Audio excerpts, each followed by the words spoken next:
Hey everybody, and welcome to the next video in our series on OpenBOM and change management. Today's video we are going to focus on the change order. I'm just going to recap quickly. Over the last few days we visited a couple of things here. We started off with BOMs and items and how revisions are the foundational element. Next we talked about change requests. That's the first wrapper of change management that goes around a revision. The output of a change request is a revision on an item or a BOM. And then finally today, we're going to take a look at change orders. Change orders are a collection of change requests. You might think of them as the ECO. I know as an engineer myself, I think about an ECO with a number of changes on it. That's a change order. So let's get started. I'm going to take you through a couple of phases here, a couple of ways of thinking. And we're going to start with the change order dashboard. Now we know a change order is a collection of change requests, but so let's start thinking about that as a high-level thing that flows through my company and gets approved or rejected or incorporated. So as you can see now in my company here, I've got a few change orders that are in flight. I can look at them as approved or open or rejected, but I'm going to look at all of them right now. Let's start with this first one here. That this one was approved. We know that when we approve a change order, change request is approved and a revision is created. So we can see that in this particular one, I could dive down in here and I could see that on this change, it looks like I changed, I went to Rev B and I changed the vendor from Octopart to just basically Sprockets. So that was our first change order number one. And if we wanted to drill down a little bit deeper, I can go take a look at that individual item, that circuit board here. You can see I'm currently at Rev B. That was the output of that approval. And of course, my vendor is basically Sprockets. And if I wanted to drill a little bit deeper, as we go from change order to change request down to the item, I could even drill down deeper here and take a look at those individual item revision changes as a grid for Rev A and Rev B, and I can see how the changes took place. So that kind of helps us think about that first change order. So let's go back to our change order dashboard and let's look at one here that was rejected. I had one in flight that said, let's add some EMI shielding. Apparently that one didn't work out. One of the approvers rejected it, and of course nothing happened. So now for my next, the next change order activity, I'm going to look at, my boss created a change order for me and said, hey, I want you to add some labor to the router BOM. There isn't any work defined yet, but this is kind of how the work process starts at my company. So I've got a change order. Hey, Steve, add some labor to the router BOM. It's change order number 2. So I'm going to go ahead and open up the familiar wireless router bill of material. And sure enough, there is no labor in this bill of material. So let's go ahead and add it. I'm just going to add a line. My company has labor already defined here. I'm going to throw in some $15 an hour labor. Let's say it takes 1.7 hours to assemble this. Okay, and my labor costs and everything are now in the BOM. Let's create a change request for this bill of material and see if we can get this incorporated. So we're going to say, let's go ahead and create a change request for this. We're going to put this on that existing change order. And yeah, we're going to go to Rev K. We've made a lot of these.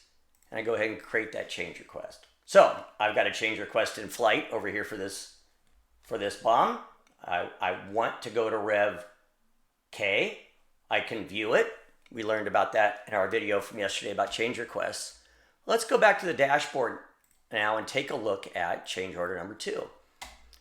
And we will see that change order number 2 now has a change request associated with it. Here it is.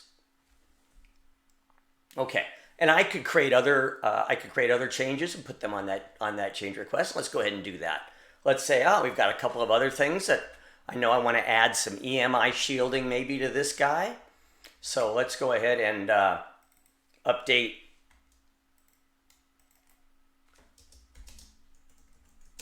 We're going to update our description here to note that we've added some EMI shielding on the 1140.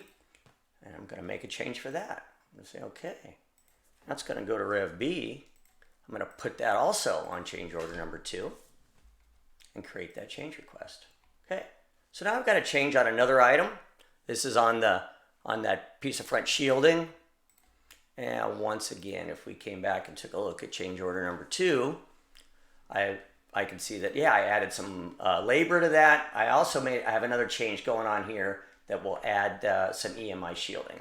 And again, I can drill down a little deeper if I want to take a look at what the pending change there is. I can see that looks like my description went from LED label to one that added EMI. Keep in mind, these are not approved yet. They are in flight. They're waiting for approval. So we've got some work done on our change order number 2. Added some labor, added some EMI shielding. You know, my colleague, I think of myself in another role right now, my colleague comes along, reviews this and says, hey, I can either approve or reject this change order. Now we know what happens. When we approve a change order, the change requests are approved, and the output of a change request is the creation of a revision. So let's just go ahead and approve this change right now. We get a little message here about what's going to happen. That those change orders switch to approved. So right now I would expect to go to either one of these, either my BOM or my item, and see that the revisions on those have been updated. So let's go ahead and do that. Here's my part there that I added some EMI shielding to. It's now sitting at Rev B. And finally, of course, if I go and take a look at my bill of material, I'll see that I've got that latest Rev K incorporated. So finally, the final thing here is we can create change requests right here on the dashboard. And this is how I created that change request, number 2. And maybe there's some change coming along. I want to add some new specs to something. I create kind of a container for that. I can also create a change order in flight while I'm creating a change request. So if I was making a change down here to this this bracket, as I make a new as I make a new change request, there's a little create button up here. I can add or add to an existing one. So I know that there was a lot. We covered a lot of material there. I want to jump back and kind of wrap up here with looking at this graphic and see that we started off in this series kind of thinking about revisions, how they apply to BOMs and items. Later we introduced the idea of a change request. That's a change to a single BOM or item. And then today we just discussed change orders, which is more of an ECO, incorporating a number of changes, approving and rejecting that, and then having those revisions created as a result. So hope you found that useful. Would love to hear from you at support@openbom.com. Thanks.